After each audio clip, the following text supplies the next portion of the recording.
자, 안녕하세요. 불교방송의 진행자 저 불교고요. 불교방송이 어느새 5회를 맞이했습니다.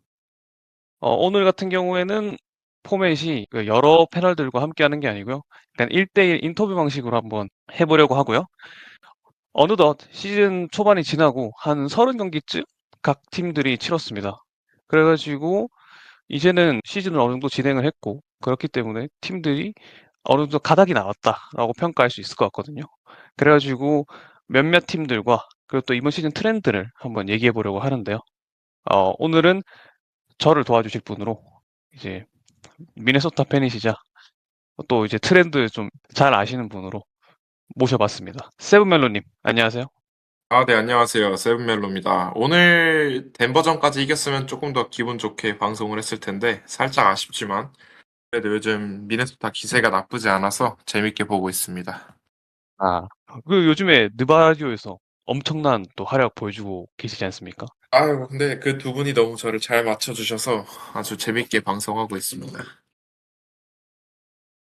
느바라디오 덕분에 약간 저희가 컨텐츠가 안 올라가도 다이제스트 좀 홍보도 되고 그래가지고 너무 예, 감사하지 않나 싶고요. 그리고 또 여러분들 느바라디오도 많이 들어주셨으면 좋겠습니다. 아유, 감사합니다. 이렇게 오늘은 그 세븐멜로님과 시즌 한 30경기쯤에 그 NBA를 한번 얘기해 보려고 하는데요. 일단 세븐멜로님 이번 시즌 트렌드, 시즌 초반 트렌드 어떻게 생각하시나요? 일단 저번 시즌과 마찬가지로 상당히 빠른 페이스의 농구가 진행되는 것 같고, 또 3점슛 개수는 막 저번 시즌에 비해 더 늘진 않았지만 퍼리미터 그래비티를 이용해서 또 슬래셔들을 많이 보유하거나 리머텍 옵션들을 잘 살리는 팀이 좀 잘 나가는 것 같습니다. 그리고 좀 흥미로웠던 게 처음으로 3점 슛보다 2점 슛의 가치가 높아졌다는 게 좀 흥미로웠는데요. 그래서 사실 휴스턴 같은 경우는 듀란트를 영입했음에도 아직도 공격이 좀 뻑뻑한데, 물론 벤블릿의 부상이 가장 크겠지만, 그럼에도 이제 많은 공격 리바운드와 그런 타이트한 수비를 바탕으로 포지션 우위를 계속 가져오면서, 사실 3점슛 그 개수에서는 다른 팀보다 많이 떨어지지만 좀 쉬운 득점을 통해서 승수를 많이 쌓아놨지 않나 싶습니다. 그러고 또 정반대의 팀을 하나 소개를 해드리자면 이제 미러키 벅스인데, 미러키 벅스는 반대로 슈팅 효율은 거의 리그 최상급입니다. 그래서 물론 훌륭한 슈터들을 많이 보유하고 있고, 또 그래서 항상 슛 효율 자체는 거의 팀 자체가 뭐 180 클럽에 가까울 정도로 대단한 기세를 보여주고 있지만, 반대로 포지션 문제가 심각하거든요. 워싱턴한테 충격적인 패배를 당한 경기에서는 워싱턴, 그러니까 리그 거의 꼴찌 수준의 워싱턴보다도 18개나 슛을 덜 던지면서 또 패배를 했었고, 이 팀이 야니스 보유팀에도 불구하고 자유투가 30입니다. 그래서 그거는 좀 심각하거든요. 네, 자유투를 효과적으로 얻어낼 수 있는 선수 자체가 근데 로스터를 보면은 거의 없어요. 그나마 뭐 라이언 롤리스나 쿠즈마 정도인데, 그리고 복귀한 케빈 포터 주니어. 그렇지만 또 이 선수들이 야투 효율은 괜찮은데 반해서 자유투 성공률이 또 뛰어난 팀은 아니라서 가장 쉬운 득점을 좀 덜 넣고 있지 않나 싶고, 이 팀은 또 쓰리가드를 많이 돌리다 보니까 공격 리바운드는 30입니다. 그래서 물론 쓰리가드 문제도 있고, 또 당 리버스 감독 자체가 공격 리바운드를 거의 안 하고 백코트를 우선시하는 감독이다 보니까, 근데 이게 트렌드와 정반대된 현상이라 상당히 좋지 않고, 또 공격 리바운드를 우선시 하자니 이 팀이 애초에 수비 리바운드도 18위, 상당히 떨어지는 팀이거든요. 그래서 이 트렌드가, 그러니까 이런 현상이 쉽게 바뀌지 않을 것 같아서 사실 미러키는 성적 반등이 어렵지 않을까 싶습니다. 확실히 이번 시즌은 약간 좀 한마디로 줄여보면 약간 좀 마진의 리그가 되지 않았습니까? 야투를 더 던져야 되는. 네, 맞죠, 맞죠. 그쵸. 네, 그런 분야에서 미러키가 또 터너를 데려갔는데 공리고 수비고 다 못 잡는 친구들을 그쵸. 터너는 사실 리바운드가 원래 좋은 선수가 아니잖아요. 맞아요, 맞아요. 그쵸. 그러니까 좀 안타깝게 네네. 됐다라고 아, 볼 수 있을 것 같고. 그리고 사실 터너가 그 브룩 로페즈처럼 박스아웃이라도 좀 잘해주는 느낌이면은 좀 괜찮을 텐데. 그러니까 로페즈도 사실 리바운드 사수가 좋다기보다는 박스아웃을 해줘서 우리 팀이 리바운드를 가져가기 편하게 해주는 선수인데, 터너는 그냥 그것도 아니잖아요. 맞죠, 맞죠. 네. 그러다 보니까 좀 심각하지 않나 싶습니다. 아, 그리고 또 하나 언급해드리자면, 3가드를 돌리면 앞선 수비라도 좀 타이트하게 해야 되는데, 이 팀은 턴오버 유도도 20입니다. 아이고야. 그래서 포지션을 상대 팀보다 더 가져갈 수 있는 방법이 없어요. 그런 면에서 좀 안타깝지 않나 싶습니다. 아, 종체적 난국이고요. 그리고 또 여러분들이 네네. 휴스턴 경기를 보시면, 저 팀 저렇게 농구하는데, 저렇게 어글리하게 농구하는데, 왜 잘 나가라라고 할 때 하실 수 있는데, 휴스턴은 오펜스 상위권이거든요. 그쵸. 네. 공리, 아, 2점 슛, 3점 슛은 센터를 위한 패스입니다. 고정 리바운드를 잡게 만들기 위한, 네. 그쵸. 어, 약간 그런 이런 말도 안 되는 일들이 현재 일어나고 있기 때문에 더 이상 골든 스테이트 워리어스가 가져왔던 그런 약간 스페이싱 혁명에서 조금 멀어졌다. 3점슛 혁명에서 좀 음, 멀어졌다고 보시면 괜찮을 것 같습니다. 네. 그리고 아까 제가 처음에 언급해드렸던 그런 3점슛 그래비티를 이용해서 리머텍을 하는 그런 전략을 짜는 팀들이 상당히 좀 잘하고 있다라고 했는데, 사실 저는 이게 이 팀의 이런 스타일의 대표주자가 올 시즌 샌안토니오 스포츠라고 생각을 하거든요. 네네. 샌안토니오가 시즌 전에는 사실 이 정도로 잘할 거라고 생각하진 않았을 거예요. 왜냐하면은 모두가 알다시피 사실 비깅 쪽의 약점도 아직 뚜렷하고, 또 웸비도 저번 시즌 사실 빠진 경기가 많아서 몸 상태에 대한 의구심도 있었고, 하퍼가 이번에 뽑은 하퍼가 사실 재능이 뛰어나긴 하지만 캐슬과 그 팍스와 좀 겹칠 여지가 많다 보니까 저도 그냥 서부 풀업 하위 시즈 정도로 예상을 했었는데, 지금 생각보다 너무 잘 나가고 있어서, 그래서 제가 이 이유를 생각해 봤을 때 비깅들, 그러니까 윙들이 사실 사이즈는 아쉽지만 이 선수들이 3점 슛은 퀄리티가 괜찮거든요. 네네. 샴페니도 그렇고 반스도 그렇고 바셀도 그렇고, 이 선수들이 뭐 좋게 말하면 슛이 좋고 나쁘게 말하면 다른 데에 써먹을 때가 딱히 없잖아요, 공격에서. 그렇죠. 네, 그래서 이 선수들이 공간을 좀 넓혀줬을 때 팍스나 캐슬이 리머텍을 시원시원하게 해주니까 여기서 드라이브 앤 킥이 상당히 어시스트가 많이 나오고, 제가 주목했었던 그 뉴욕과의 경기에서도 팍스와 캐슬이 어시스트를 각각 9개, 12개씩 했거든요. 이런 기회 창출이 상당히 돋보인다. 그래서 경기가 상당히 좀 에너제틱하고, 좀 공격에서는 사실 웬반야마보다도 오히려 이 다운힐 가드인 팍스, 캐슬, 하퍼가 조금 더 돋보인다고 볼 수 있습니다.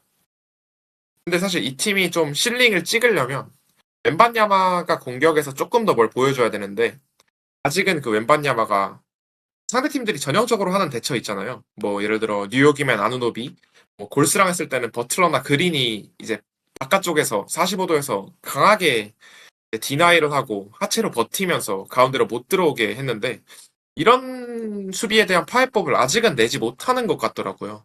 그래서 리머텍을 우리가 기대하는 거에 비해 생각보다 많이 흘리고, 또 롱투나 3점으로 풀어가려 할 때 결국은 효율이 원하는 만큼 나오지 않으면서 아직 공격 쪽에서는 그 실링이 발휘가 되고 있지 않는 것 같아서 그게 조금 아쉽긴 하고, 또 어떻게 보면 이 젊은 팀의 성장 여지라고 볼 수도 있을 것 같습니다. 샌안토니오가 확실히 뭐 오클라호마도 3번 잡고 지금 그렇죠. 대단한 모습을 보여주고 있긴 한데, 웬바냐마가 뭐 부상에서 복귀를 해가지고 뭐 그런 것도 좀 있겠지만, 확실히 오펜스에서는 웬바냐마도 좀 발전을 해야 된다. 굉장히 동의를 하고요. 근데 약간 좀 샌안토니오가 보니까 그저 개인적인 생각이기도 하고 또 많은 분들이 동의하실 것 같기도 하고, 뭐 스바님 의견 좀 빌리자면, 그 웬바냐마 존재감 자체가 플레이오프 단기 시리즈에서 슛이 안 들어가서 좀 골치가 많이 아플 것 같기도 하더라고요. 수비할 때. 수비에서. 어, 그 약간 돌파 옵션 자체가 좀 하나가 크게 삭제되는 느낌이라서 어떻게 보면 플레이오프에서 더 기대해 볼 만한 팀이지 않을까라는 생각도 듭니다. 샌안토니오가. 그렇죠, 맞습니다. 사실 제가 오클라호마와의 맞대결을 거의 다 봤는데, 오클라호마가 워낙 이제 셰이의 공격 지분이 크잖아요. 그러면서 이제 한쪽 사이드에서 셰이가 볼을 잡았을 때, 갭 디펜스를 상대가 썼을 때, 요즘 오클라호마가 괜히 좀 많이 안 풀리는 경기들을 보면은 반대 45도에 있는 선수가 3점이 잘 안 들어갑니다. 실제로 도트가 저번 시즌에 비해 3점 성공률이 엄청 하락했거든요. 지금 30% 거의 완전 극초반으로 알고 있는데, 그러다 보니까 셰이가 어떻게든 어렵게 뭐 하이 지역에 진입을 하든 길게 스텝을 빼서 리머텍을 아예 확실히 해버리든 하는데, 이럴 때 림 프로텍터가 왼받냐마다 이러면은 진짜 답이 없거든요. 그러다 보니까 리머텍 뭐 볼륨과 효율이 둘 다 떨어질 수밖에 없지 않나 싶습니다. 그래서 이번 플레이오프에서 오클라호마랑 샌안토니오가 붙는 거 한번 보고 싶네요. 네, 저 제발 둘이 붙었으면 좋겠습니다. 7차전이라도 가게. 7차전 네, 길게 길게 보고 싶죠. 네. 네, 그쵸, 그쵸. 그럼 여기까지 이제 세브멜로님이 최근에 그 리그 트렌드에 대해서 팀들과 함께 찝어주셨는데, 그럼 이제 또 이번 시즌 시작하고 좀 바뀐 팀들 많지 않겠습니까? 세브멜로님은 어떤 팀들이 좀 흥미로운 팀이었는지 말씀해 주실 수 있을까요? 제가 말씀드린 첫 팀은 사실 모두가 좀 동의를 하시지 않을까 싶은데 정말 시즌 전의 기대에 비해 상당히 완전히 다른 농구를 보여주고 있는 팀이거든요. 네, 바로 마이애미 히트입니다. 네, 마이애미가 저번 시즌에 이제 멤피스에 있던 코치가 마이애미에 오면서 스포엘스트라의 기존의 이제 지공 그리고 투맨 게임 기반 농구에서 완전히 그 멤피스의 휠 오펜스를 자신만의 스타일로 차용한 그런 색다른 오펜스를 들고 왔어요. 그래서 이게 어떤 느낌이냐면 온볼 스크린이 거의 전무하고 아데바요의 핸드오프도 대폭 줄여서 상당히 이제 좀 빠르고 코트를 넓게 쓰는 대신 리머텍을 늘리는 이런 식의 농구거든요. 그래서 실제로 트랜지션도 대폭 늘렸고요. 아이솔 포지션도 리그 1위 정도로 이제 크게 늘었습니다. 그래서 시즌 초에 가장 잘 나갔던 거는 사실 이 팀의 핏에 맞는 노먼 파웰의 가세라고 생각을 합니다. 파웰이 이제 시즌 초에 3점 볼륨을 엄청나게 채우고 또 효율이 그만큼 따라오면서 이제 수비를 그만큼 끌어왔고 또 투빅인 아데바요와 웨어도 저번 시즌에 비해 3점을 훨씬 많이 던지고 있거든요. 그래서 근데 이게 또 흥미로운 게 빅맨들이 3점을 던지는 게 사실 뭐 터너도 그렇지만 투맨 게임에서의 픽앤팝 상황에서 되게 많이 던지잖아요. 맞아, 맞아. 근데 그게 아니라 이제 리머텍을 할 수 있는 윙들에게 오프 스크린을 걸어준 다음에 45도에서 3점을 던지거나 아예 돌파 동선을 마련해 주게끔 위크 사이드 코너에 빠져 있거나 빠져 있다가 그런 상황에서 오픈 3점을 던지는 것이 대부분이었어요. 그래서 이런 게 조금 이색적이었고 또 그러다 보니까 이 넓어진 코트에서 하케즈 주니어가 부활을 했습니다. 그래서 하케즈 주니어가 지난 시즌, 그러니까 루키 시즌 11.9득점 한 거에 비해서 저번 시즌에는 8.6득점밖에 못하면서 아, 이 선수도 소포머 징크스가 좀 세게 왔구나 했는데 올 시즌에는 또 완전히 좋은 모습을 또 보여줬거든요. 올 시즌에 15.9득점, 5.5 리바운드, 4.7 어시스트. 이 선수가 벤치에서 나왔을 때 이 정도의 볼륨과 효율을 뽑아주는 게 상당히 인상적이었습니다. 근데 사실 왜 꼬꾸라졌냐? 결국 이 농구가 저는 어느 정도 읽혔다고 봅니다.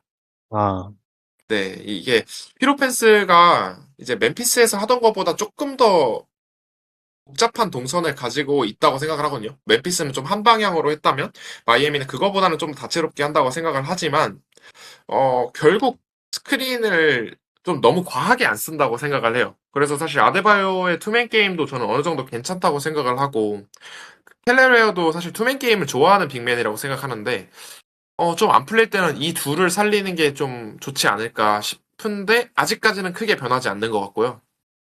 또 타일러 히러가 오면서 코트 밸런스가 조금 무너지지 않았나 싶습니다.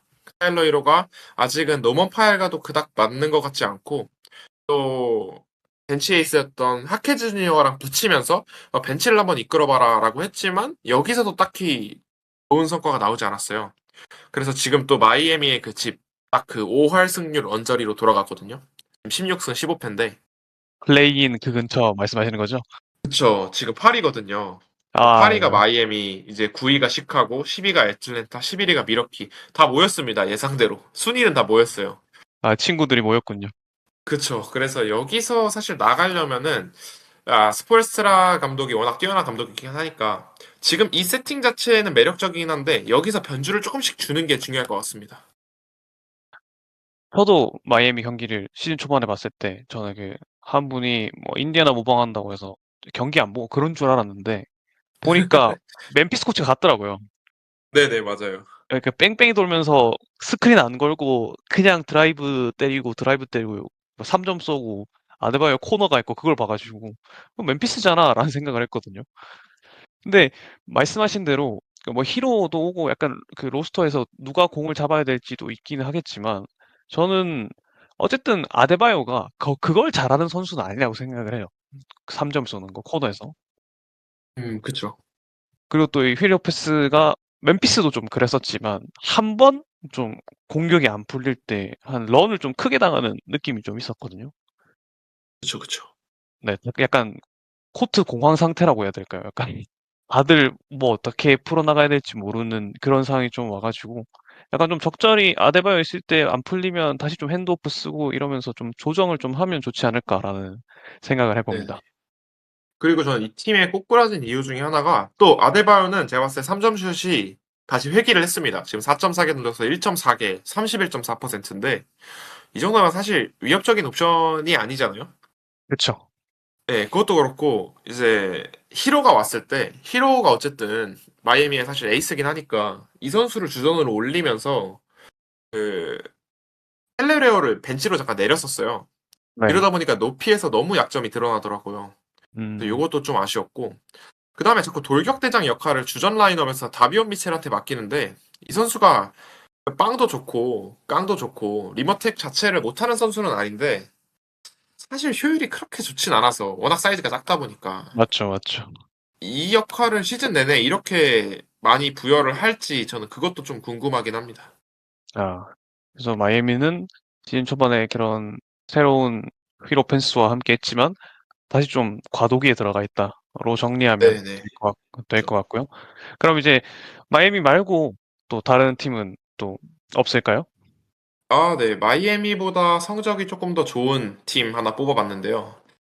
이 팀도 동부입니다. 바로 토론토 래퍼스입니다. 토론토요. 네, 토론토. 아, 제가 또 너무 또 동부만 뽑았나 싶은데 또 다이제스트에 이 뽕대 감성이 있잖아요, 또. 아, 그쵸.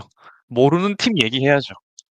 그렇죠. 어차피 뭐 골스, 레이커스 이런 팀들은 다른 채널에서 워낙 설명을 또 잘 해주니까 맞죠, 맞죠. 네, 또 저다운 팀들을 또 꼽아봤습니다. 그래서 이 팀 간단하게 설명을 해드리자면 이 팀도 사실 빠른 농구에 좀 적합한 팀입니다. 페이스 자체는 뭐 10위권 초반대인데 22초에서 18초 사이 퀵샷 비중이 20%가 넘습니다. 또 이게 효율이 또 한 55% 정도로 효율이 좋고요. 또 샤클락 7초 이하로 떨어지는 쉽게 말하면 이제 좀 탄처리성 패스로 인한 진짜 샤클락 막 몇 초 남긴 상태에서의 공격을 거의 하지 않아요. 그래서 이 팀도 역시 빠른 농구를 하고 있다라고 생각을 하고 이 팀이 로스터가 되게 매력적인 게 사실 S급 선수는 없거든요. 우리가 흔히 말하는 이제 뭐 퍼스트 팀급 선수는 없고 사실 세컨 팀급도 저는 아직 없다고 생각을 해요.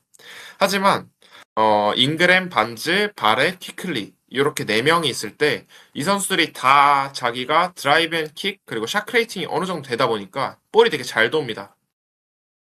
그래서 팀 어시스트 수치에서 거의 리그 최상단에 올라 있고 지금 보면은 팀 어시스트가 리그에서 5위거든요. 원래 한창 잘 나갔을 때는 30.2개로 리그 2위까지 올랐었는데 그래서 리그 2위고 또 턴오버는 되게 적은 편이에요. 그러다 보니까 오펜시브 레이팅도 잘 나오고 이제 공격에서는 에이스인 잉그램이 있다 보니까 3점 슛 볼륨 자체는 리그 하위권인데 또 성공률은 꽤 잘 나옵니다. 그래서 뭐 휴스턴급으로 뻑뻑한 농구를 하는 팀도 아니고요.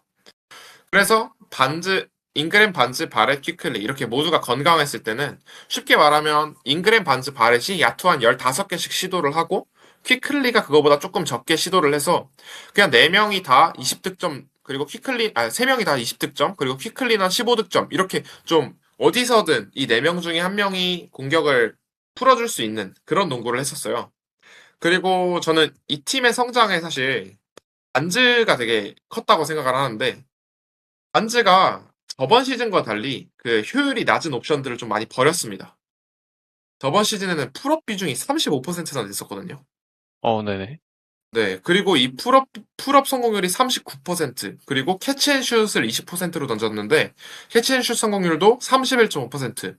이러면서 진짜 슈팅 효율이 박살이 나 있었어요. 근데 올해는 풀업을 줄이고, 샷 셀렉션이 좀 많이 좋아지면서, 신기하게 캐치앤슛 성공률도 같이 올라갔습니다. 그러면서 반즈가 이제 원래 잘했던 링커 역할과 더불어서 이 선수를 더 이상 퍼리미터에서도 버려둘 수 없는 선수가 되다 보니까 나머지 좀 3명, 까다로운 3명도 좀 득점을 편하게 할 수 있는 거죠. 그리고 이제 좀 인상 깊었던 게 벤치에서 나오는 자말 시드랑 산드로 마무켈라슈빌리. 이 선수들도 농구를 되게 똑똑하게 하는 선수들입니다. 운동 능력이 뛰어나거나 사이즈가 좋거나 이런 선수들은 아닌데 시드가 이제 어시스트 턴오버 레이팅이 4가 넘고 또 마무도 하이에서 이제 숏롤 상당히 잘하고 또 3점 슛도 갖추고 있다 보니까 오히려 사실 벤치 자원들이 이렇게 섞여도 유기적인 농구가 끊기지 않고 계속된다. 네, 이렇게 생각을 합니다. 근데 이제 다만 이 팀도 살짝 아쉬운 게 바렛이나 퀴클리가 다쳐서 시드가 이제 선발로 올라가 버리면 벤치 라인업이 되게 꼬입니다. 그래서 벤치 라인업에서 이 유기적인 농구의 흐름이 좀 이어지지 않을 수 있다. 한두 명이라도 빠지면. 네, 이런 게 약점이라고 생각을 하고 다이제스트 영상에서도 얘기를 했던 그레이디 딕. 이 선수가 저는 좀 올 시즌 많이 아쉽더라고요. 실제로 출전 시간도 지금 15분 정도로 많이 줄었고 3점 슛이 장점인 선수인데 볼륨이 이제 2.8개 시도했는데 0.9개 성공. 성공률이 30.8%밖에 안 됩니다. 그래서 사실 이 선수가 다른 거에서 특장점이 없는데 물론 릴리즈도 빠르고 무빙 슈터긴 하지만 효율이 이렇게 안 나온다면은 조금 쓰기가 애매해지거든요. 그러다 보니까 이제 제가 이제 영상을 찍었다가 망한 토론토의 자코비 월터 이런 선수들이 사실 출전 시간을 더 받고 있어요. 자코비 월터가 지금 3점슛 2.9개 던져서 1.1개 38%로 넣어주면서 17분 뛰고 있거든요.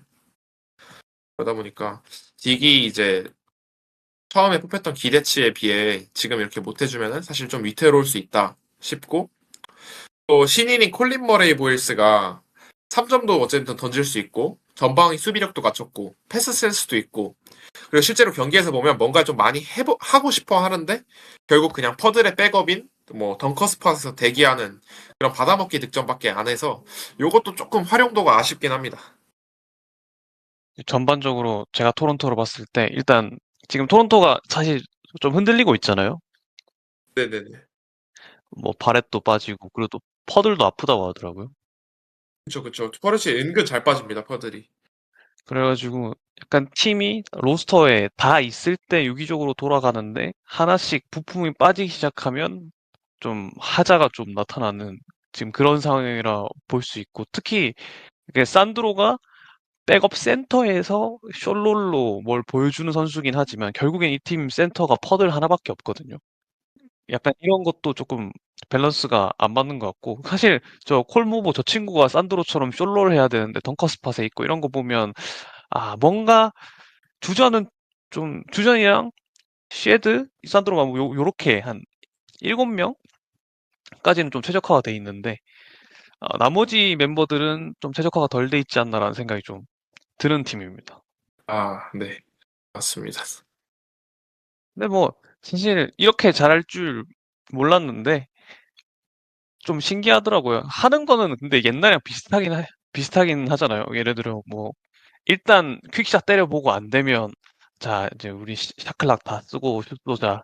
이거는 그냥 그대로 하는데 선수들도 바뀌었고 그래도 감독도 굉장히 좀 유능한 감독인 것 같고 그래가지고 좀 부상자 없고 그리고 좀 백업 센터 같은 좀 단단한 허들 대용 센터 하나 더 구하면 좀 더 괜찮지 않을까 싶습니다. 또 지금 빅맨이 좀 많이 아쉽긴 합니다. 뭐 막 나머지 백업 멤버들이 사실 아바지, 오차이 아바지나 뭐 조나단 목보, 그다음에 신인인 뭐 콜머보 이런 선수들이 있는데 높이 자체가 다들 아쉽고 그냥 개인 기량 자체도 좀 아쉬워서 네, 이 팀도 한 1라운드 잘하면 2라운드 정도 가지 않을까 싶습니다. 좀 문제가 이렇게 좀 여러 친구들이 잘해서 성적이 좋은 팀은 플레이오프에서 좀 결국엔 그 메인 옵션 자체의 체급이 낮아가지고 생각보다 쉽게 떨어지는 경우가 있어가지고 그렇죠. 그런 건 좀 개선해야 되지 않을까 싶습니다. 네. 사실 이 팀이 이 잉그램이 그러니까 이 팀을 상대하는 이제 상대 팀들이 잉그램을 사실 제일 많이 견제하긴 해요. 워낙 이 선수의 샤크리팅 옵션이 제일 좋으니까. 맞죠, 맞죠. 그래서 잉그램이 그 자기의 존에 들어오기 전에 엄청나게 하드하게 수비를 합니다. 디나이도 하고 뭐 기습적으로 더블팀도 붙고. 근데 이랬을 때 반대쪽에서 못 풀어주면은 상당히 뻑뻑해서 이 팀도 막 브루클린한테 잡힐 뻔하고 이랬거든요. 그래서 이 팀도 역시 하방이 열려 있다라고 생각을 합니다. 이렇게 마이애미랑 토론토 두 팀, 세븐멜로님이 꼽아보신 인상적인 두 팀이었는데요. 그럼 또 이제 세븐멜로님 모셨는데 미네소타 얘기 안 들어볼 수 없지 않겠습니까? 조금 저번 촬영 때 굉장히 우울하셨다가 좀 반등을 해가지고 기분이 좋으실 것 같은데 미네소타 어떻습니까? 미네소타요. 지금 사실 기세가 뭐 나쁘진 않죠. 나쁘진 않고 지금 31경기에서 20승 11패. 뭐 나쁘진 않습니다. 근데 아, 미래가 보입니다. 이 팀이 저번 시즌과 비슷하게 떨어지는 이 미래가 보여요. 컴파 탈락입니까? 이제 컴파만 가도 감지덕지한 수준입니다, 지금. 아, 지금 그래요? 네, 왜냐하면 일단 엔트는 뭐 더할 나위 없이 잘합니다. 이 선수는 뭐 저는 어느 정도 과소평가 받고 있다고 생각할 정도로 매년 성장하고 있는 선수라고 생각을 하거든요. 네네. 이 선수가 3점슛 잘 넣는 건 뭐 모두가 알겠지만 저는 이번 시즌은 3점슛뿐만 아니라 2점 야투도 상당히 잘 넣고 있고 또 더블팀 대처도 엄청 잘하고 있다고 생각을 합니다. 실제로 저번 시즌 전체 야투가 44.7%였는데 이번 시즌은 전체 야투가 49.4%예요. 이렇게까지 올라온 게 지금 RA 구역 야투율이 70%고요. 페인트 존 논 RA 구역 야투율도 49.4%. 그래서 여기서도 엔트가 이제 진입을 많이 하기도 하고 또 메이드가 괜찮습니다. 그리고 이제 더블팀 대처는 저는 이제 상위팀 1옵션의 필수 덕목이라고 생각을 하는데 엔트가 일단 더블팀 당하는 포지션 자체의 비율이 20%에 가깝습니다. 19.75%. 이게 야니스, 부커, 제라미 그랜트에 이은 리그 4위인데 지금 PPP가 1.12예요. 요게 쉐이, 야니스, 센군, 타운스 다음으로 높습니다. 그래서 이 선수가 사실 커리어 초반에는 더블팀을 당했을 때 대처가 되게 아쉬운 선수로 보였는데 요게 좀 많이 개선이 됐다고 생각을 하고 이 더블팀 당하는 상황에서의 턴오버도 쉐이랑 그리고 커닝햄 다음으로 낮습니다. 그래서 1옵션으로서의 안정감이 좀 그래도 많이 올라오지 않았나 싶습니다. 다음으로 말씀드리고 싶은 건 제이든 맥다니엘스인데 제이든 맥다니엘스가 사실 뭐 수비되는 3&D로 수비가 좋고 뭐 공격도 어느 정도 해주는 3&D 자원 정도로 생각을 했는데 선수 프로필에 막 엄청난 변화까지는 아니지만 공격 볼륨 자체가 많이 올라왔습니다. 그래서 일단 평득이 12.2에서 15.2로 상승을 했는데 3점 슛이 거의 지금 40% 슈터거든요. 샤프 슈터네요. 네, 3.6개 던져서 1.4개 넣고 있습니다. 그래서 지금 거의 180클럽입니다. 50.4%, 39.8%, 81.7%. 그래서 이 선수가 슈터치가 저는 볼 때마다 불안했는데 어느 정도 좀 많이 넣어주고 있고 그 다음에 수비는 저는 가끔씩 공격에서 좀 힘을 많이 쓸 때 특히 뭐 엔트가 부상 결정했을 때는 스크린 대처나 이런 거에서 조금 힘을 빼고 있나 싶기도 하지만 수치적으로 보면은 여전히 뛰어납니다. 올 시즌 다이슨 다니엘스, 미칼 브리지스, 투마니 카마라에 이은 리그 4위입니다. 그래서 이런 것도 역시 미네소타의 이런 팀 컬러를 가져가기 위해서는 엔트도 있지만 제이든 맥다니엘스가 필수적이다라고 생각을 하고 시즌 초반에 고베어의 노세와 논란이 많았지만 고베어 뭐 공격 때문에 쓰는 거 아니잖아요. 모두가 알죠. 네, 림 프로텍팅 수치는 여전히 좋습니다. 상대 림 야투 억제율이 상당한데 고베어가 막았을 때 상대 림 야투 성공률이 40%가 안 됩니다. 30%, 38% 정도로 상당히 뛰어난 모습을 보여주고 있습니다. 그래서 뭐 랜드는 말할 것도 없죠. 랜드는 꾸준히 잘하고 있고 이래서 코어 라인은 지금 상당히 그래도 잘 해주고 있는데 지금 제가 한 포지션을 안 말했잖아요. 한 포지션을. 그게 어딜까요? 포인트 가드? 네, 그쵸. 핸들러죠. 제 핸들러가 많이 아쉽습니다. 일단 롭 딜링햄은 G리그에 보내야 될 것 같고 아, 네, 콘리는 이제 요양원에 가야 될 것 같은데 하하, 네네네. 네. 근데 그래서 갑자기 뜬금없이 본즈 아일랜드가 잘해주고 있어요. 요즘 갑자기 출전 시간이 늘어났거든요. 네네. 네, 이 선수도 물론 이제 뭐 1번 스타일은 아닌데 우리가 생각하는 것처럼 이제 막 덴버 시절에 막 할렘 농구 하던 그런 정도의 모습은 아니거든요. 그래서 턴오버도 생각보다 적고 그래서 최근에는 뭐 30분 이상 뛸 때도 있고 꾸준히 20분 이상 출전 시간 받으면서 효율도 괜찮게 가져가고 있습니다. 그래서 지금 사실 베스트 라인업은 지금 현재 미네소타는 본자일랜드, 엔트, 제이든 맥다니엘스, 랜들, 고베어 요게 사실 지금 주전 라인업이거든요. 네네.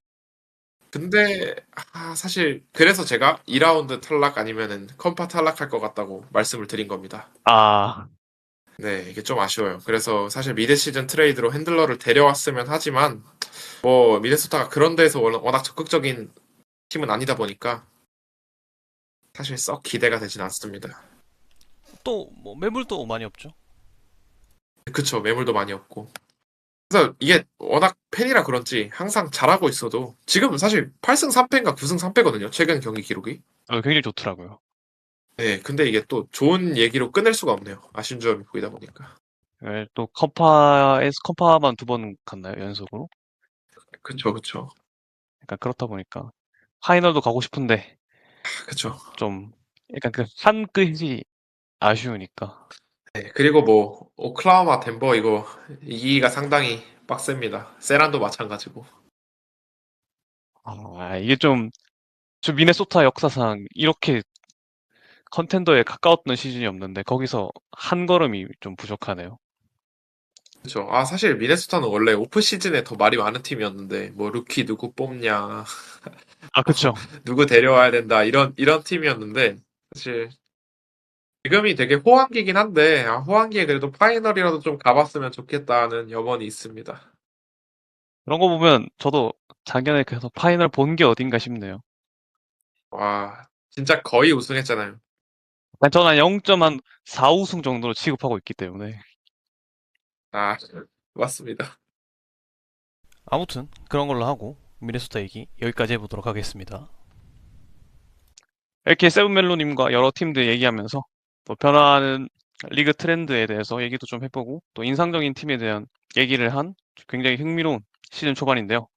구독자 여러분들은 또 어떤 팀이 인상적이셨는지 또 인상적인 팀들에 대한 평가 댓글로 남겨주시기 바라겠습니다. 그리고 또 뭐 골스 뭐 이런 팀들은 최근에 올라온 그 느바라디오 영상에 잘 담겨 있거든요. 거기 가서 찾아보시는 게 좋을 것 같고요.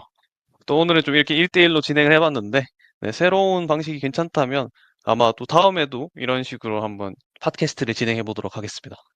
저희는 다음번에 더 재밌는 주제로 찾아뵙겠습니다. 이상 불교의 불교방송 5화 마치겠습니다. 시청해주셔서 감사합니다.